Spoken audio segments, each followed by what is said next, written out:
Hey folks, welcome back. My name is Krishna. This time around, I just thought I would have some fun and record a video of me actually working. This is the end result. As I was working, the camera kind of stopped before I got to this final pass, but you'll see about 97% of the completed work. So let's get right into it. First thing I do is I start off with using the polygon lasso tool.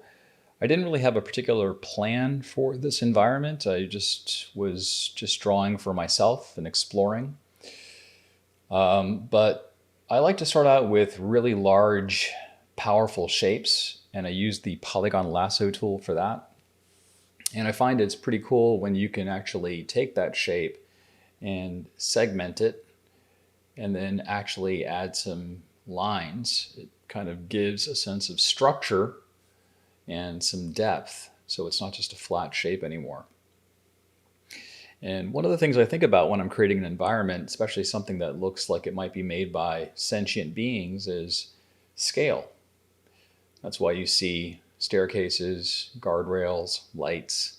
These all provide some insight into how that particular space is used and the size of the people that are occupying that space. With any background, leading lines are very important. I like to think of the background not just as a background, but as a character in its own right. What does this space tell us about the place? Can we ascertain technology? Can we ascertain time period? These are all things that I think about as I work. You are watching this video, it's being sped up about 350%. The entire illustration took me about half an hour to create from start to finish. You're watching this in about 8.5 minutes or so.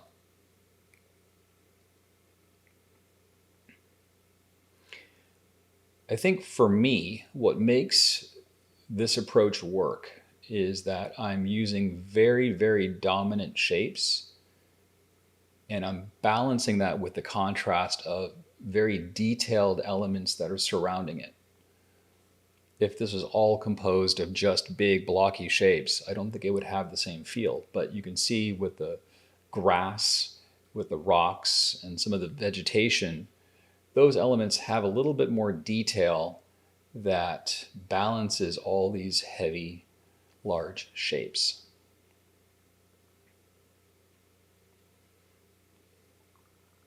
I like working in red. It's kind of an intermediate stage. That's just a typical thing that I do. And in many cases, if the illustration feels somewhat tight, I will then just convert the red to black. I do that using the hue saturation. I'll take the lightness and crank it all the way to the left.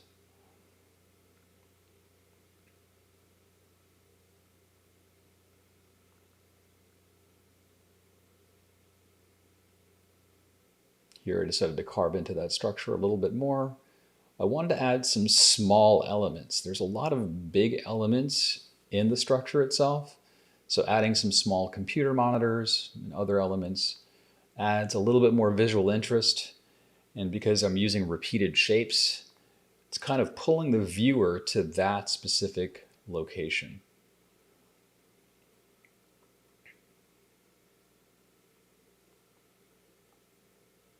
So now I'm starting to add some figures, just silhouetted figures, nothing super detailed. I'm thinking about form following function, even though this is probably an environment that doesn't necessarily, you probably can't build it this way. It's much more stylized. You still want to make it believable for, what you're showing.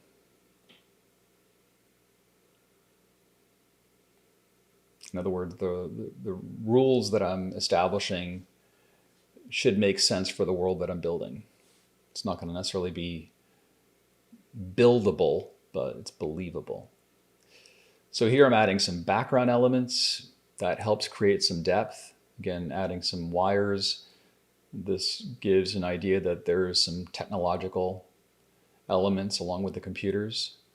I'm creating some foreground elements now. You can see I've got some rocks, and I've got like what looks like almost like the opening of a cave. And those elements help create some distance between the foreground and the midground.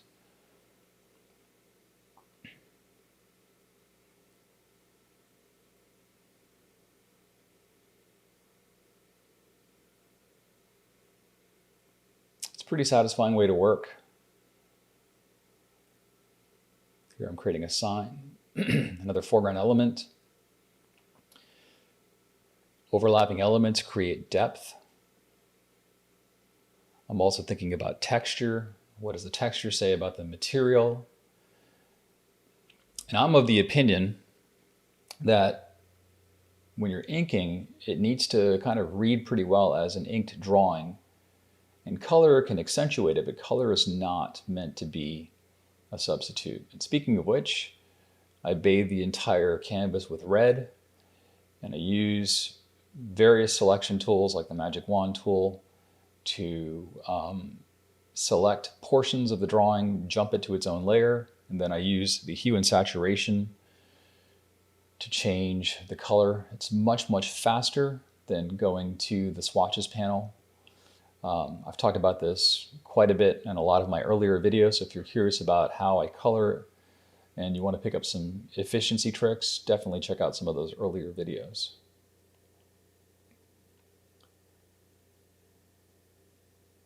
These are all color flats. I'm just picking a single solitary color.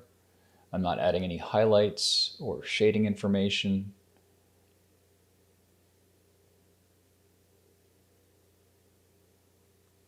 That's the one time I went into the swatches panel, or the color panel.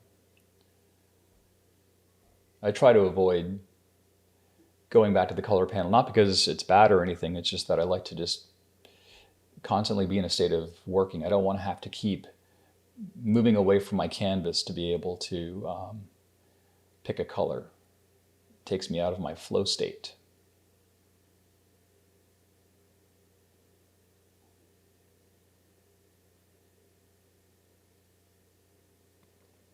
You'll probably see at some point I'll do a grayscale test. I'll basically check the colors against their values to ensure that there is sufficient contrast between adjacent colors. That's an important thing to consider.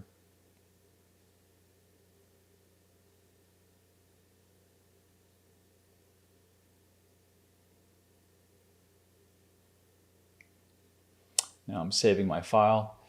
I'm guilty of this, like a lot of people. I don't necessarily save. We've had a couple of power outages here in Tampa over the last few days, and it's kind of annoying when you're working on something, the power just instantly cuts, and you realize you haven't saved your work. But Photoshop has been pretty good in terms of recovering files, so I have to give them credit for that. When I open my computer again, the file immediately popped back up. So that's a video. Thanks so much for watching. I hope this was helpful, and if it is, consider giving it a thumbs up. Let me know what you'd like to see me talk about next. And if you've made it this far, drop me a comment just so I know where you're watching this video from. Thanks, and catch you later.